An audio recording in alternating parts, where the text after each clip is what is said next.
Well, boy, howdy, boys and girls, men and women of all ages and walks of life. Welcome once again to the building and modifying part of the garage.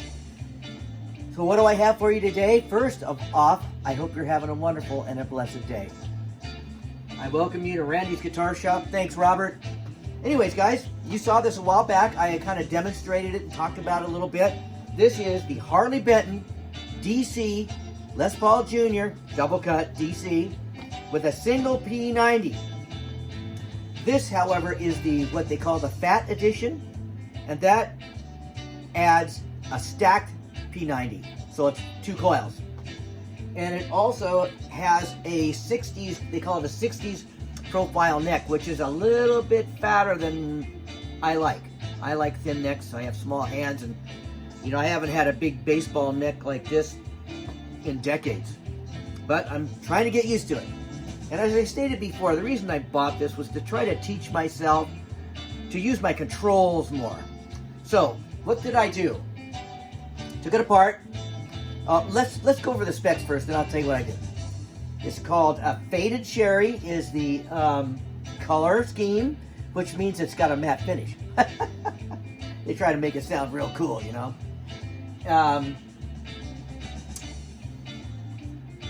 It's supposedly, now here's the other thing. YouTube videos are 50-50 on this thing, on what the specs of it are. Number one, some people say it's got an ebony neck. Other people, which I'm more inclined to agree with, say it's got an aramith or aramath or whatever kind of neck. And that's probably the wrong way to say it, but you know what I'm talking about. It's not laurel or rosewood. It had normal button tuners on it, and it supposedly has a graphite nut. Let's take a look at it, guys. There's that graphite nut. I don't really know if it's a graphite nut or not. There's those nice Kayash vintage locking tuners. There's what the neck looks like, the fatness of it. Look at how nice and low these strings are. Yeah, I'm loving it. So, and let's go down this way. I'll try to move it around and so you can see that the frets are polished up pretty nice. All right, so what have I done to it? So I disassembled it pretty much. And first thing I did was I worked on this fingerboard. And I cleaned it with regular cleaner, you know, your Dunlop cleaner.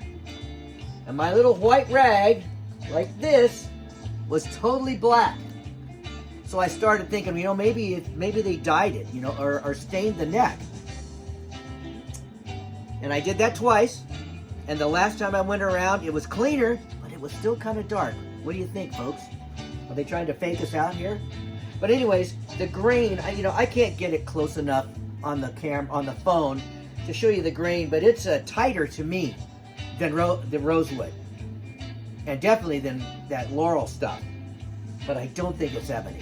So, and that's not a big deal to me, as long as it works. I don't think that's a graphite nut. I think at the very best it's probably a bone nut. But I worked on it a little bit, and you know, a lot of these Gibsons, you know, really notorious for the G string sticking and kind of making that tinking noise when you tune it or play it. It sounds like it's got a burr under the string or something. That doesn't happen anymore. It's great. And let me say this, out of the box, this guitar played really well. I know a lot of guys say that. A lot of guys say, oh, it was junk. But there were no sharp frets, okay? This was a pleasure to work on fret-wise. All I really did was I just took my fret rocker, and made sure they were, you know, level, and then I just cleaned them and polished them. That's all I had to do. So that was pretty darn sweet. Okay, what else is going on with this thing? Well, I took my knob. Sorry about that little distraction. I probably showed you this on the other video, but here's the knob that came on it. You're gonna say, wow, black, you should have stayed with black. We'll talk about that in a minute. But this is the skirt on this is so low, and this was so close to the body that the push-pull function, it was hard to get your hand on it. And this is sloped a little bit too. So it just made it all that more, a little bit inconvenient. You could do it. There's guys that say, I can't do it, but that's not true. but it was a little bit of work. You had to think about doing it instead of just doing something on the fly. That's why this got replaced with something that's a Macho Man deal right here, okay? Yeah. Now, there's multiple colors of these. I decided on the red, although I did buy silver and gold. Yeah, I could have gotten black. So write it in the comment, you know, tear me to shreds for it. But I think it looks pretty good red. And now, it's almost no effort at all to pull up on this. Let's talk about that for just a second. The other controversy about these guitars from Harley Benton is that some people say when it's in the down position, it's in the normal P90 position, you know, single coil. And when you pull up, it's a humbucker. That very well could be. Other people say it's just the opposite. It's the humbucker when it's down, it's the single when it's up. And I'll tell you, playing it over there through an amplifier, here's what happens to me, and I'll play it again one of these days for you. But when you pull this up, it gets a hair louder, but it also gets much brighter. And I'm not talking about shrill bright, just brighter. Brighter like a single coil. It's a mystery, you guys. Let's figure it out. Anyways, I replaced this bridge, or the bridge that was on it, with a Music Lily bridge. Now, what I like about this Music Lily bridge, as opposed to the stock one, which are basically, even if you're this close looking at them, they look identical. They don't look any different. So when I got this, I went, what the heck did I buy that for? It's the same thing, but it's not. These edges right here, are smoother and more rounded. And also the curve right here, the corner, is sharp. Not you know, cut your hand sharp, but you feel it a lot on the other bridge. This one is rounded off more. So that's a much better deal, you guys. And so I'm glad I put that on there. And these things are about 200, or when I bought it, which was a little bit before Christmas last year, it was like 208 bucks. The normal version that doesn't have the push-pull and the supposedly a little bit thicker neck, or a thinner neck, is, I think it was 187. The only problem with these guys that you probably already know is Harley Benton's in Germany, or it's Thomann Music Company. And you have to pay a hefty shipping charge to get them here. Why they don't have a distributor in America and not make you pay that huge shipping fee, you know, maybe they will someday, I don't know. But all that being said, let's take a quick look at the back. Let's do this. Let's look at this thing. It's got a nice quality capacitor in it, and it does have the large pots, and the switch looks really nice. It's wired very neatly and very well. So that's about all I've done to it, you guys, except for the standard the standard strap buttons, which come on almost every dang guitar you buy nowadays. I didn't like them. I always replace those. I never use strap locks, but I use these big mushroom buttons. And they just hold a lot better. You know, the side skirt on this is really shallow, and it's just easier for a strap to come off of there. Anyways, guys, that all being said, let's talk about that loop for just a second. And I just want to tell you that that's on that Moore Groove Loop X2 that I got for Christmas. And I've had about a 70% a success rate with making a good, clean, solid sound and loop. Founding? But the other 30% is just gets overdriven and overloaded. I don't know, it's got to be something I'm doing, but that's one of the things that has never happened with my Boss. Excuse me.